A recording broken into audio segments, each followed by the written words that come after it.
Bonjour à tous et merci de nous choisir pour ce nouveau forum. Après plusieurs échanges de noms d'oiseaux, Paris et Bamako, entre Paris et Bamako, la France décide de retirer ses troupes du Mali dans un délai de 4 à 6 mois. Un délai trop long pour plier bagages après un divorce, rétorquent les autorités maliennes, qui somment les troupes européennes de plier bagages, de déguerpir sans délai, c'est-à-dire tout de suite. Comment en est-on arrivé là? La France va-t-elle réellement plier bagages du Mali?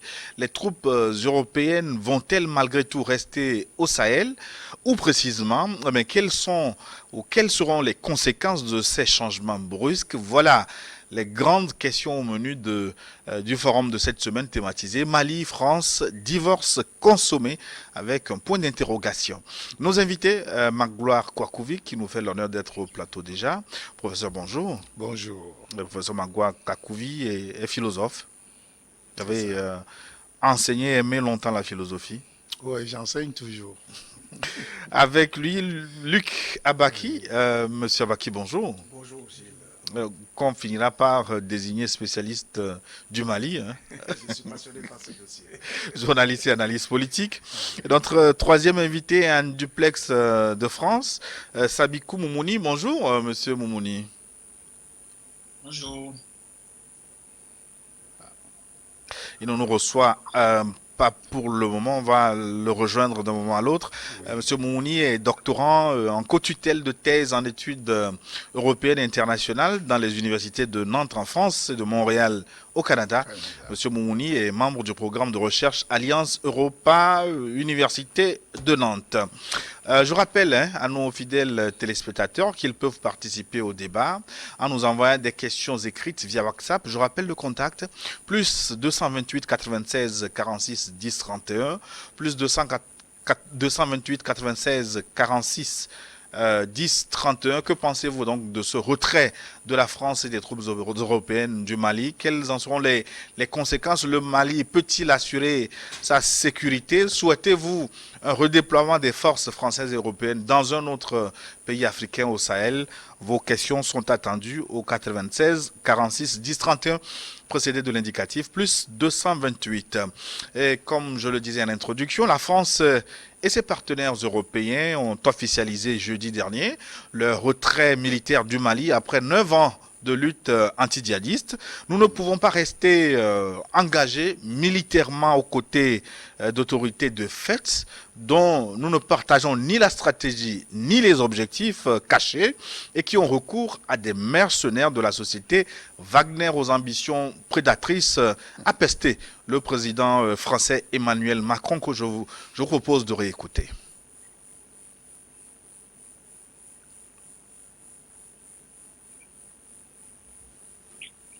Cette décision, qui est le fruit d'une évolution de la situation politique et des choix souverains de la junte en responsabilité au Mali. La menace à laquelle les pays du Sahel et de la région sont confrontés a un nom, Al-Qaïda et Daesh. Ces deux organisations terroristes ont choisi de faire de l'Afrique, du Sahel en particulier, maintenant de manière croissante Golfe de Guinée, une priorité de leur stratégie d'expansion. Avec l'accord des autorités nigériennes, des éléments européens seront repositionnés aux côtés des forces armées nigériennes dans la région frontalière du Mali. Mais surtout, nous avons convenu avec l'Europe que la lutte contre le Sahel, contre le terrorisme au Sahel, ne saurait être la seule affaire des pays africains. Et là-dessus, c'est un consensus et c'est heureux qu'un engagement a été renouvelé de rester dans la région et de réarticuler le dispositif. Le retrait donc, le retrait des troupes françaises et européennes du Mali acté. Ma première question, est-ce que vous trouvez ce retrait logique en vue, en relation avec les développements qu'on a connus déjà, les échanges de noix d'oiseaux entre Paris et Bamako pendant plusieurs mois? Professeur Magoula Kwakouvi. Oui, je trouve que c'est légal, c'est légitime, parce que c'est, comme disait Joseph Kizerbo, c'est la natte des autres. Lorsque vous dormez sur la natte d'autrui, vous ne pouvez être qu'à la périphérie.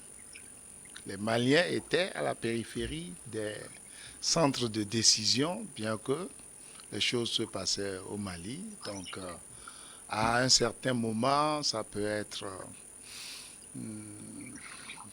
dérangeant ou inapte à la suite de la coopération. Donc vous n'êtes pas surpris, vous? Pas du tout. Le Mali, après la Mauritanie et la Guinée de Sékou Touré, a toujours donné sa position de manière ferme. Il ne faut pas oublier que c'est des grands centres des ex-empires, hein, et que l'ADN de la fierté et de la combativité est toujours dans le coin.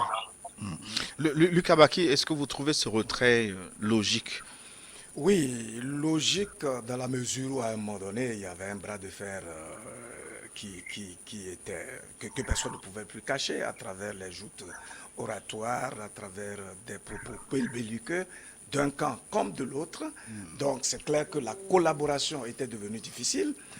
Mais je crois que c'est une situation qui est quand même déplorable, surtout les conditions dans lesquelles cette rupture est en train d'intervenir, parce qu'en fait, les forces françaises, Barkhane, d'abord Serval, puis Barkhane, étaient arrivées à Bamako, du moins au Mali, sur la base d'un contrat dûment signé entre les deux parties.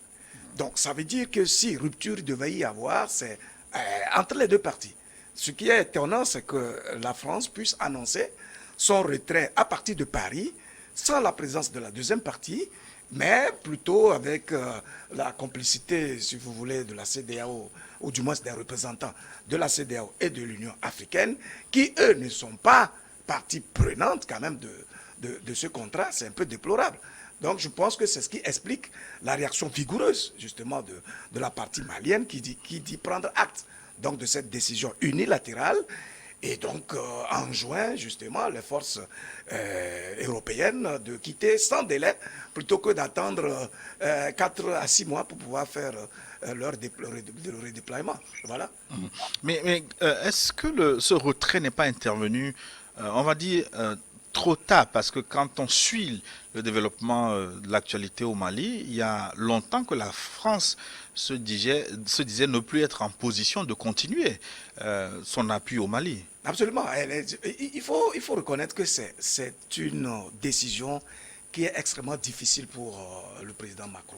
Parce qu'en réalité, au-delà de l'intervention, en tout cas de ce qui nous est servi, le fait que la France soit présente au Sahel garantit, si vous voulez, son hégémonie et sa mainmise sur quand même son précaré, en tout cas son domaine, son champ d'action qui est l'espace francophone africain. Donc, il n'était pas aisé pour la France de quitter. C'est pour ça d'ailleurs qu'ils ont tergiversé à plusieurs reprises. Ils avaient annoncé que si jamais il y a pas, qu'on ne ramenait pas le président Badao, ils partiraient. Ils ne sont pas partis. Et ils ont dit que s'il y a les mercenaires russes, ils partiraient. Ils ne sont pas partis. Et ils ont annoncé un certain nombre de redéploiements. Et lorsque la partie malienne a réagi en disant, bon, ben, écoutez, la France nous a abandonnés en plein vol, mais ils étaient en courroux. Ils ont encore envoyé la ministre des Armées au Mali pour réaffirmer la présence des forces européennes. Et Macron lui-même a prévu un voyage sur Bamako qui a été avorté in extremis. En tout cas, lui, la raison qu'il a avancée, c'était la montée de Covid, etc. Donc on comprend que c'est vraiment une douloureuse séparation pour la France notamment, parce que partir de là, c'est un revers, et ça donne le sentiment que non seulement ils ont échoué, mais ils sont en train de perdre justement un espace qui leur avait été, qui était pratiquement leur propriété par le passé. Oui, mais ajouter à cela les sanctions de la CEDEAO qui ont été appuyées par la France, cela veut dire que même la présence des troupes françaises sur place, ça posait un problème. Oui, mais ça, ce n'est pas aujourd'hui qu'il faut envoyer les jérémiades. Hein? Je crois que nous approchons les 70 ans d'indépendance. Et bon, qu'est-ce que nos militaires ont appris dans les académies hors de la caverne d'Ali Baba qu'on appelle Afrique? Et quelle est cette impossibilité maintenant des partenaires dits techniques et financiers de différer la résolution de ce problème en 9 ans. Moi, je ne me rappelle plus en quelle année j'avais vu le débarquement de Normandie, mais celui qui m'avait le plus épaté s'appelait Alan Patton. Lorsque ce général a mis pied sur la plage de la Normandie, il ne s'est arrêté qu'à Berlin. Vous voyez, ça fait 2 poids, 2 mesures. Je ne comprends pas pourquoi d'un côté, ça ne prend pas 9 mois, ça prend 9 ans, et de l'autre côté, ça marche comme sur des roulettes. Donc il y a des ambiguïtés dans nos relations avec les autres sur cette planète Terre. Et c'est depuis les années 85 que moi j'avais dénoncé cette histoire dans les racines du mal nègre, parce que ce n'est pas possible de traiter les Africains au sud du Sahara comme des gens qui ne sont pas des hommes à part entière. Est-ce que nous pouvons être en duplex maintenant avec Moumouni Sabikou. Monsieur Moumouni, est-ce que vous nous recevez? Oui, je vous reçois. Et vous, est-ce que vous me recevez? D'accord. Et donc, le retrait de la France du Mali acté, est-ce que vous êtes surpris? Est-ce que c'est logique selon vous? Moi, je tout à fait mal les choses de l'armée française au Mali. Et c'est très bien sûr que le président, l'ancien président français, François Hollande, sous qui la France avait décidé d'intervenir au Mali, à la demande des autorités maliennes, la dernière fois, il a réagi en disant que la France a commis l'erreur de traîner, de durer au Mali. Et que si lui, il avait été au pouvoir, la France se serait déjà désengagée après la première opération qui était l'opération Serval et dont la mission était claire et nette, c'était d'aider le Mali à stopper l'avancée de la rébellion ou des djihadistes vers Bamako. Bon, maintenant, on parle du contrat qui avait été signé, que la France a décidé, comme si ça avait été fait de façon unilatérale, de décider de son départ. Il faut savoir que sur un plan juridique, il s'agit d'un contrat entre 2 États. Et quand on parle d'un contrat entre 2 États, c'est 2 gouvernements. Quel est le statut de chaque gouvernement? Le premier gouvernement malien qui a signé avec la France n'est pas le même, ne jouit pas de la même onction démocratique que le gouvernement qui a signé et qui est actuellement au pouvoir. Et donc, c'est normal que la France puisse, de façon tout seul, décider ici de son retrait. Et même si la France l'a fait, n'oublions pas que pendant longtemps et depuis un certain nombre de jours, les autorités militaires qui sont actuellement au pouvoir au Mali ont tout fait également pour pousser la France à bout, puisque la France est actuellement dans un contexte électoral et que le président Macron, ce n'est pas du tout dans son intérêt de donner l'impression d'avoir échoué, de partir précipitamment du Mali. Donc, les autorités maliennes, n'oublions pas que Choguel Maïga, qui est l'actuel Premier ministre, après avoir dénoncé à l'Assemblée générale des Nations Unies que la France abandonnait le Mali, il n'y a pas longtemps, il a également tenu un discours où il disait que les forces françaises et européennes étaient là, il les a traités comme des mercenaires et qu'il disait que ces forces étaient là pour conduire à la partition de son pays.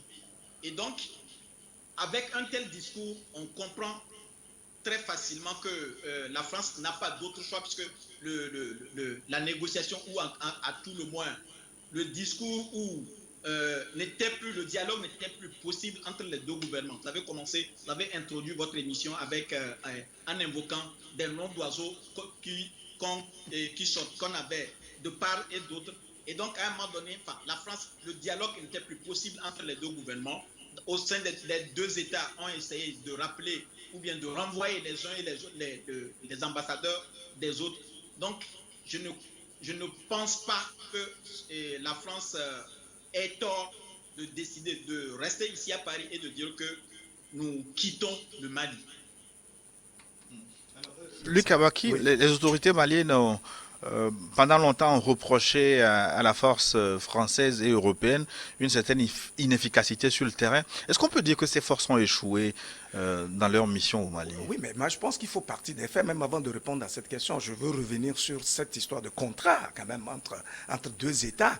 Il faut rappeler que le contrat avait été signé par un pouvoir de transition, notamment conduit justement par Dioncounda Traoré. Ça veut dire que ce n'était pas, si on doit s'en tenir au langage tenu aujourd'hui par la force, en tout cas les autorités européennes, c'est que ce n'était pas un pouvoir légitime parce qu'il n'a pas été élu.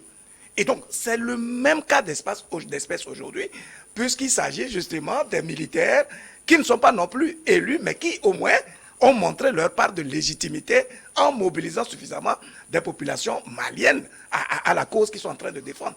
Donc on ne peut pas aujourd'hui justifier le fait que la France puisse de façon unilatérale prendre cette décision sans concerter la deuxième partie, comme si l'État malien lui-même n'existait plus. Donc sur ce point, je pense qu'il n'y a pas d'ambiguïté. Mais en ce qui concerne le résultat, que ce soit l'échec ou la réussite, je pense que ce sont des faits qui doit pouvoir expliquer cela.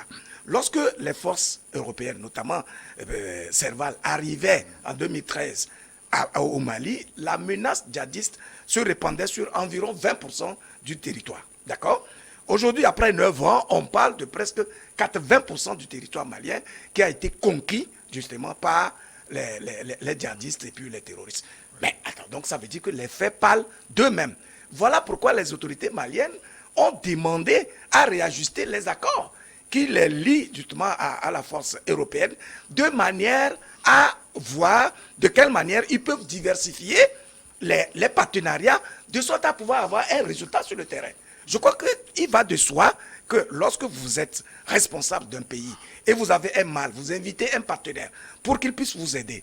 Au bout du temps, vous avez le constat évident qu'il y a un enlisement, qu'il y a une capacité manifeste à stopper le mal, que vous puissiez au moins penser à une alternative. Je pense que c'est le minimum que les autorités maliennes ont eu à faire, mais en lieu et place justement de ce réajustement des données du contrat, mais la France a préféré faire une fuite en avant, comme si... Mais la France a souvent rétorqué que ce sont les autorités maliennes qui n'ont pas joué leur partition en raison de la faiblesse de l'État.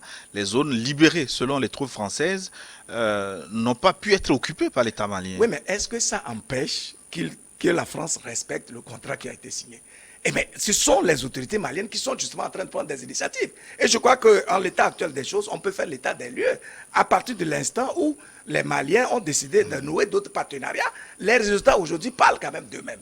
En tout cas, de par les reportages qui sont faits et même les propos qui sont tenus, les discours qui nous sont servis, on se rend compte qu'ils ont commencé quand même à avoir des résultats probants sur le terrain, ce qui n'avait pas eu lieu depuis 9 ans avec les forces européennes. Et donc, c'est à la suite des enquêtes de terrain que Choguel Maïga a porté un certain nombre d'accusations, puisque dans la pratique même, dans l'exécution du contrat, il se trouve que la France n'avait pas autorisé l'armée malienne à acquérir du matériel. Voyez-vous, ils font la formation, mais on ne leur donne pas la possibilité d'avoir des équipements à partir desquels ils peuvent tester leur performance sur le terrain.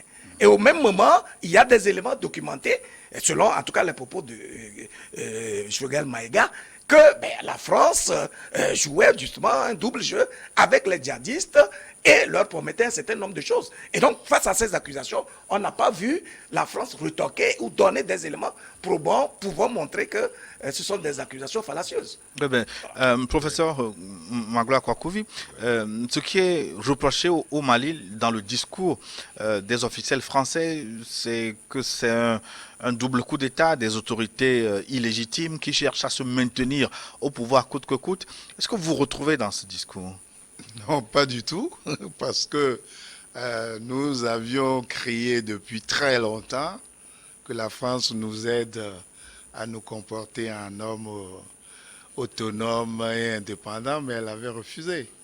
Et vous savez que le record des coups d'État est à côté, hein. C'est le Bénin, 12 depuis les indépendances. Donc, elle laisse faire quand ses intérêts ne sont pas en jeu et quand ses intérêts sont en jeu, elles montent sur ces ergots, hein, sans cocorico. Donc, nous qui avons vécu avec eux, hein, nous les connaissons. Moi, j'ai passé 10 ans avec les Français. On se connaît très bien, même s'il n'y avait pas des affinités entre nous, hein. Je dis et je redis que le débarquement de Normandie n'a pas pris 9 ans avant qu'on ne règle le truc du Troisième Reich. Je ne vois pas pourquoi en Afrique ça doit prendre 9 ans. D'abord, ce sont des accords dont nous ne connaissons les textes que des années longtemps après. Hein, nous avons lu les injonctions du roi Léopold II il n'y a pas longtemps, il y a à peine 2 ans. Je ne parle pas des accords sur le franc CFA, qui est le biberon français qui les nourrit pour qu'ils soient replets et joufflus. Donc, pour moi, c'est de la géopolitique, c'est vrai, mais c'est des mauvaises habitudes de la France-Afrique, si on peut résumer, pour ceux qui connaissent ces termes-là. Alors, Monsieur Moumouni, vu le nombre d'années passées par les troupes françaises au Mali depuis 2013 et les résultats obtenus sur le terrain, est-ce que vous comprenez ceux qui disent que ces forces ont échoué dans leur mission? Alors, avant même de répondre à cette question, j'aimerais quand même apporter deux précisions sur 2 choses. La première, c'est la France-Afrique. La première précision, c'est à propos de la France-Afrique. Bon, aujourd'hui, il faut quand même que nous sortions un tout petit peu de ce discours langagier qui tend à enfermer. Lorsqu'on observe très bien, la France-Afrique, elle a existé aussi vrai sous toutes les autres présidences, mais depuis l'avènement au pouvoir de M. Macron, la France-Afrique n'est plus ce qu'elle était. Et donc, les pratiques, il était le seul, c'est l'un des rares présidents français à avoir, en tout cas, accompagné avec la parole ou avec les actes son engagement, c'est-à-dire de refondre les relations qui étaient celles de la France avec l'Afrique. La preuve en est qu'on est en train d'évoquer tout un enchaînement de coups d'État dans un certain nombre de pays d'Afrique francophone. Et quand on regarde dans ces pays, l'armée française était là, l'armée française est encore là quand ces coups d'État arrivent. Mais pourquoi et vous pensez très honnêtement que avec tous les contingents que la France a au Mali et avec toute la puissance que ce soit de l'information des services de renseignement français, que si la France voulait véritablement s'initier dans la gestion de nos États, la France aurait pu empêcher ou aurait pu à tout le moins refuser, faire en sorte que les coups d'État qui sont en train d'être menés échouent parce que les dirigeants qu'on est en train de déboulonner servent ses intérêts. Mais ça, c'est une chose. Mais l'autre chose est quand on dit chaque fois que la France a échoué, bon, ça dépend sur quel plan on est en train de jauger l'intervention de la France au Mali. Et moi, de souvenir, j'étais encore étudiant à l'université de Lomé quand, en 2012, la France était intervenue sous François Hollande. Et je le répète encore, c'était le gouvernement qui était là, qui avait fait appel à la France, n'était pas un régime transitoire, de transition. C'était à travers là que la France était intervenue au Mali pour la première fois, pour venir stopper l'avancée des djihadistes vers la capitale. Mais depuis là, il y a eu des arrangements, des renégociations de la présence militaire en France. Par rapport à cette intervention, moi je pense, et beaucoup d'hommes politiques aujourd'hui, en France également, même les adversaires de Macron disent que ça a été atteint, c'est une réussite comme objectif, mais à partir de là, la France aurait dû partir et laisser les Maliens. Mais pourquoi ça a duré? Et moi, quand je fais la comparaison avec le débarquement en Normandie, ce n'était pas la même chose, le débarquement en Normandie et puis ce qui se passe aujourd'hui au Mali. La Normandie, à l'époque, c'était un pays qui est l'Allemagne qui a envahi un autre pays qui est la France et qu'il fallait chasser cet étranger qui était venu occuper le sol français. Mais quand on prend le Mali, oublions la question djihadiste, ce qui se cache derrière la question djihadiste, le problème malien même avant la question djihadiste, c'était d'abord la partition de l'Azawad. Et c'est le nord du Mali composé de ce peuple. Et ce sont les habitants aujourd'hui, tout ce qu'on qualifie de djihadistes aujourd'hui, ce sont les habitants du Mali, ce sont les fils du Mali, les Touaregs de l'Azawad qui réclamaient leur indépendance. À un moment donné, bon, ils ont muté la revendication d'indépendance ou d'autonomie de leur zone en lutte djihadiste. On ne peut pas débarquer comme ça dans un village et mitrailler tout le monde. Ça ne peut pas. Ce qui rend complexe l'intervention en tout cas le succès de cette intervention. Mais après, moi j'ai lu pas mal d'autres rapports par rapport à la présence militaire, à la présence française au Mali. Bon, il reste quand même qu'il y a dans un certain nombre de rapports, on lit quelques aberrations. Par exemple, le fait que l'armée française puisse empêcher ou pour que l'armée malienne elle-même puisse accéder à un certain nombre de zones de son territoire, elle est à demander des autorisations de l'armée française. Ça, je pense que ça n'a aucun sens à dire. Mais quant au discours de Choguel Maïga, franchement, Choguel Maïga, c'est un homme politique. Choguel Maïga, je pense que tout ce qui se passe, tout ce que vivent les autorités de transition aujourd'hui, c'est de la faute à Choguel Maïga. Puisque les militaires, ils n'ont pas l'habileté politique. Et les militaires, moi je me rappelle, il y a encore des discours de Choguel Maïga qui traînent sur les réseaux sociaux, des vidéos où il reprochait, quand les militaires avaient pris le pouvoir, il leur reprochait d'avoir pris le pouvoir et qu'il leur disait que leur légitimité réside dans les victoires qu'ils remportent sur le terrain. Mais ils ont été habiles, ces militaires, de lui nommer Premier ministre et il a changé automatiquement son discours. Aujourd'hui, on parle de partenaire qui est russe. Très honnêtement, la France, le Mali n'a pas fait appel à l'État russe. La preuve, c'est que la dernière fois, lors de la visite du président Macron chez Vladimir Poutine, il a même dit que Wagner, c'est une société privée. Ça n'a rien à voir avec l'État russe en tant que tel. Donc, moi, quand on veut fonder les choses sur les discours de Choguel Maïga qui dit qu'il a des rapports, franchement, Choguel Maïga, de quelle légitimité joue-t-il? Aux dernières élections qui ont conduit au renouvellement du mandat de feu Ibeka, Choguel Maïga, il a fait 0, et quelques %. Et qu'on me dise que la légitimité de ce genre de personnes repose sur le fait qu'ils ont su mobiliser des gens dans les rues, autant qu'au Togo, depuis un bon moment, il y a eu le PNP qui a mis autant de monde dans les rues. Est-ce que ça suffit pour dire que le PNP doit prendre le pouvoir? Mais non, si ça n'est ainsi, n'importe qui, Fornia Sibé peut à tout moment, à chaque 5 ans, il en a les moyens, sortir les gens dans les rues pour dire que non, j'ai été le premier à sortir les gens dans les rues et que ça suffit pour faire ma légitimité. À un moment donné, il faut que nous raisonnions en fonction des règles qu'on s'était données. De toutes les façons, au Mali, les populations semblent être en phase avec les autorités de transition et cette annonce de retrait des troupes européennes du sol malien a été fêtée à Bamako par une grande manifestation. Je vous propose de suivre quelques extraits et des interviews des jeunes maliens sur place.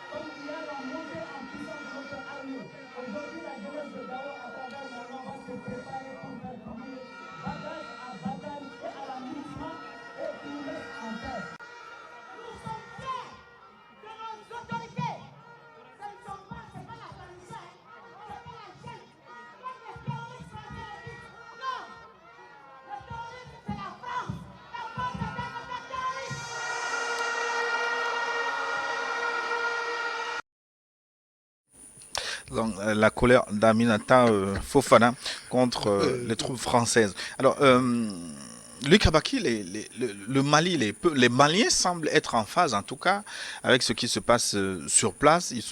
Ils soutiennent d'une certaine façon les autorités de transition, on va dire. C'est une évidence. En tout cas, nous, on est à distance. On ne peut apprécier la situation au Mali qu'au travers des faits. D'accord? Je suis surpris qu'on puisse comparer les faits qui se sont produits ici avec le PNP à ceux du Mali qui concernent justement les activités des autorités maliennes. Bon, alors, le pouvoir malien, lorsqu'il s'est retrouvé en situation difficile, c'est-à-dire qu'il a été victime des sanctions illégales et illégitimes, a demandé au peuple de venir protester.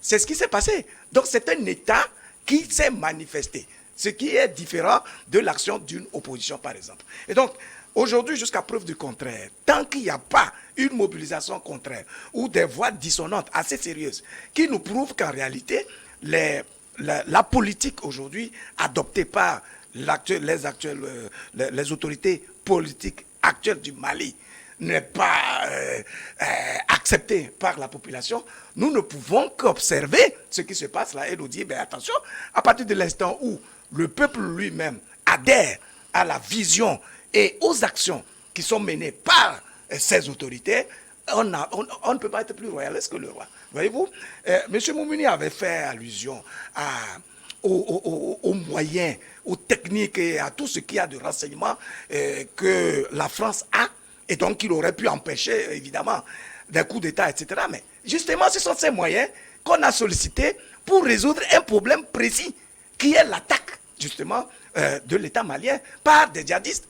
Comment il se fait que, malgré l'existence de tous ces équipements, de tous ces matériels et toutes ces techniques dont dispose la France, elle n'a pas atteint des résultats escomptés et empêche au même moment les autorités maliennes actuelles d'envisager d'autres perspectives. Je dois préciser qu'en droit, qu'en diplomatie, il n'est pas du devoir d'un État de juger de la nature d'un État tierce. Que la France estime que les autorités actuelles ne sont pas légitimes, ne sont pas légales et qu'elle ne peut pas composer avec eux, tant mieux. Mais si elle doit divorcer d'un contrat, il va falloir composer avec eux. Mais si ces autorités étaient autant illégitimes, pourquoi le président Macron avait-il envisagé d'aller lui-même à Bamako pour discuter avec le président Peut-être pour aller leur dire qu'ils sont illégitimes. Mais pourquoi a-t-il envoyé sa ministre des armées pour aller rassurer les Maliens, les autorités maliennes, que non, nous sommes là avec vous, on ne va pas partir, malgré l'annonce du 3 juin et du 10 juin qui disait que non, mais nous, on va interrompre nos interventions aux côtés de l'armée malienne et qu'on va redéployer nos forces du Mali autrement, avant d'avoir eu à concerter au préalable les autorités maliennes. Donc, il y a tellement de contradictions dans la position des autorités françaises qu'en toute objectivité, on ne peut que constater que il manque quand même de sérénité dans les rangs du pouvoir français. Professeur Kouakouvi, la France annonce son retrait du sol malien, mais veut se donner 4 à 6 mois pour partir en bon ordre. La question, est-ce que c'est un vrai faux départ? J'avais évoqué la géopolitique tout à l'heure, parce que quand les putschistes parlent d'une transition de 6 mois à 5 ans, tout le monde a levé son bouclier. Je ne vois pas pourquoi celui de la France vous gêne. Bon, et ça, c'est des aspects de relations interétatiques et autres Mais le problème, si on veut partir, qui nous échapperont toujours. Ils peuvent partir en une journée avec leur transal, tout ce qu'ils ont comme moyen. Mais bon. Pourquoi se donner 4 à 6 mois? Il y a des raisons. Vous avez vu la dernière fois qu'ils voulaient passer par la voie terrestre, on les a caillassés, on a beaucoup protesté, etc. Bon, pour moi, le problème n'est pas là. Voilà des gens qui ont une technologie supérieure au nôtre et qui ne sont pas arrivés à résoudre un problème. Les États-Unis ont échoué en Afghanistan. Les Russes ont échoué en Afghanistan. Les Français ont échoué en Afghanistan. Ils ont nettoyé la Libye rapidement. Pourquoi n'arrivent-ils pas à nettoyer le Mali, le Niger et la Haute-Volta, aujourd'hui Burkina, rapidement? C'est tout. C'est tout ce que nous demandons. Parce que quand les choses vont bien entre eux, ils ne nous interpellent pas. Ils voyagent seulement, on les reçoit à l'Élysée, avec tapis ou sans tapis, et ils reviennent. Donc, c'est pour ça que certains d'entre nous parlons de la déréliction du peuple noir. Parce que le peuple a bon dos, hein, avec ses accords secrets, etc. Je me rappelle, à ma première visite à Libreville, on a écrit Chant Charles de Gaulle pour ceux qui nous suivront. C'est écrit noir sur blanc à Libreville, là où les Français résident là-bas. Pour ceux qui nous suivront. Donc tant pis pour ceux qui ne nous suivront pas, hein, ils verront ce que nous allons leur faire. Donc voilà où nous en sommes. Nous avions espéré qu'avec la démocratisation et les communales et tout ça, la décentralisation, les choses iraient mieux, mais comme ils disent eux-mêmes là-bas en Gaule, plus ça change, plus c'est comme avant. On va aborder maintenant la réaction des autorités maliennes à l'annonce du retrait des troupes françaises. Dans un communiqué lu à la télévision nationale, le porte-parole du gouvernement malien, le colonel Abdoulaye Maïga, qualifie l'annonce du désengagement français de violation flagrante des accords entre les deux pays. Bamako demande par conséquent à la France de retirer sans délai ses soldats du Mali. C'est ça. Au regard de ces manquements répétés des accords de défense, le gouvernement invite les autorités françaises à retirer sans délai les forces Barkhane et Takuba du territoire national sous la supervision des autorités maliennes. Ces décisions unilatérales constituent des violations flagrantes du cadre juridique liant la France et le Mali. Le gouvernement rappelle que par rapport aux résultats attendus, les résultats obtenus et annoncés officiellement par les autorités françaises n'ont pas été satisfaisants. Les autorités de la transition, dans l'exercice de leurs droits souverains, ont entrepris des actions volontaristes pour diversifier les partenariats, consenti d'énormes efforts, permettant ainsi la montée en puissance des forces armées maliennes et l'amélioration significative de la situation sécuritaire sur le terrain depuis 6 mois, notamment en vue de créer les conditions sécuritaires pour la tenue d'élections. Voilà, donc le porte-parole du gouvernement malien, le colonel Abdoulaye Maïga, qui a demandé à 3 reprises le retrait sans délai des forces françaises du Mali. Monsieur Moumouni, alors comment réagissez-vous à l'appel du gouvernement malien à la France de se retirer sans délai de son territoire? Comment est-ce que moi, je le prends comme, je ne comprends toujours pas, je ne comprends pas, je n'ai pas d'explication à donner à cette réaction. Peut-être que, pourquoi je dis je n'ai pas d'explication à donner à ça, et que surtout je trouve ça incompréhensible, parce que depuis plusieurs semaines, les autorités maliennes elles-mêmes font tout pour que la France puisse quitter leur territoire.